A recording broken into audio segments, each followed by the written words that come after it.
Et si on partait au Danemark? Alors, le Danemark est un pays un peu particulier parce qu'il possède un modèle un peu particulier, un modèle social, un modèle fiscal et peut-être une manière un peu différente de travailler. Et on en parle justement avec Alexandre Koloff. Bonjour Alexandre. Bonjour. Très heureux de vous accueillir, alors manager partner chez Transitech, avec une étude passionnante sur ce Danemark, avec 3 mots piliers. Autonomie, flexibilité et confiance. Et c'est le travail que vous avez mené à la fois en allant sur place, en observant. D'abord, tout simplement, comment vous expliquez que ce pays ait ce modèle de travail si particulier? Je crois que ça tient déjà à leur modèle de société en général. Le Danemark est fondé sur une notion de confiance.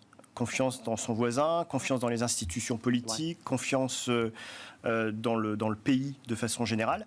Et donc ça se ressent forcément au travail, puisque par logique, vous appliquez dans votre travail le même mode de fonctionnement que vous appliquez dans la vie de tous les jours.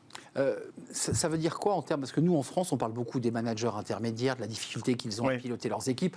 On a le sentiment qu'il n'y a pas ces sujets-là au Danemark, que chacun, finalement, est assez autonome et libre dans son travail. Tout à fait, absolument.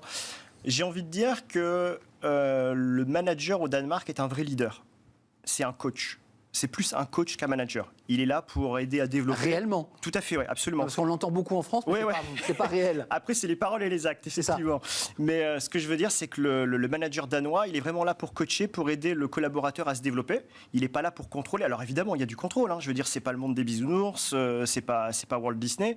Mais ce que je veux dire, c'est qu'on part sur une notion de confiance et on va vraiment coacher le collaborateur pour qu'il puisse se développer en apprenant. Il commet des erreurs, évidemment, comme toute personne qui se développe.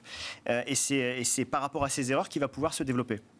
Au fond, on est dans une hiérarchie assez souple. Oui, absolument. C'est assez mouvant, tout ça. La hiérarchie est effectivement assez plate. Et en termes de communication, c'est beaucoup moins rigide. C'est-à-dire que cette notion de confiance qui est vraiment au cœur du réacteur amène les gens à pouvoir communiquer de façon directe. Il n'y a pas de sens caché à ce qui va être dit par le manager au salarié et vice-versa. Alors, on connaît mal, nous, en France, le Danemark, mais c'est un pays excessivement développé sur le plan industriel, très absolument. Industrieux, qui d'ailleurs a des entreprises implantées. Je crois qu'il y a 21 entreprises, 21 filiales de grands groupes. En tout cas, c'est celles qu'on a interrogées. Il y en a probablement plus. Qu'est-ce qu'elles vous ont dit? Elles implantent en France leur modèle, ou elles ont du mal et dès qu'elles s'implantent en France, quelque part, elles prennent le modèle français. Comment ça se passe? Alors, il y a les deux, mais de façon générale, quel que soit le modèle qui est appliqué, on est sur un modèle hybride. C'est-à-dire qu'ils vont importer tout ce qui est importable du Danemark en termes de management et ils vont évidemment être confrontés à la culture française.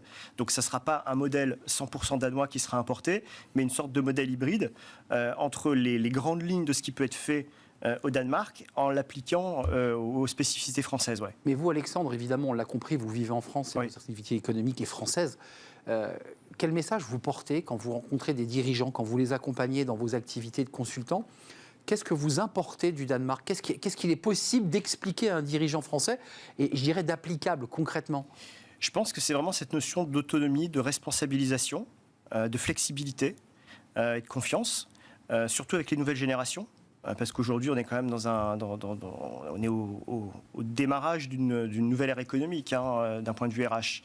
Et c'est vrai que cette nouvelle génération, la génération Z, on peut l'appeler comme on veut, est beaucoup plus demandeuse de ce type de mode de fonctionnement que les anciennes générations. Avant de nous quitter, Alexandre, télétravail, semaine des 4 jours, flexibilité des horaires, on l'a peu évoqué.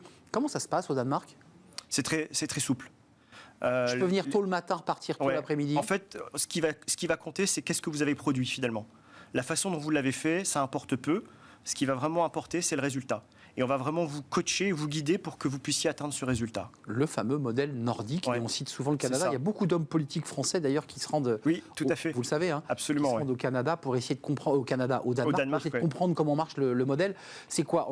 Vous pensez vraiment qu'on peut l'importer dans ce modèle, ou on a vraiment une structure en France très différente? On ne peut pas l'importer à 100%, mais en tout cas, on peut fortement s'en inspirer. Ça, c'est sûr. Où est-ce qu'on peut lire votre étude qui est vraiment passionnante? On peut m'envoyer un message sur... Alors, à la base, on l'a produite pour nos clients.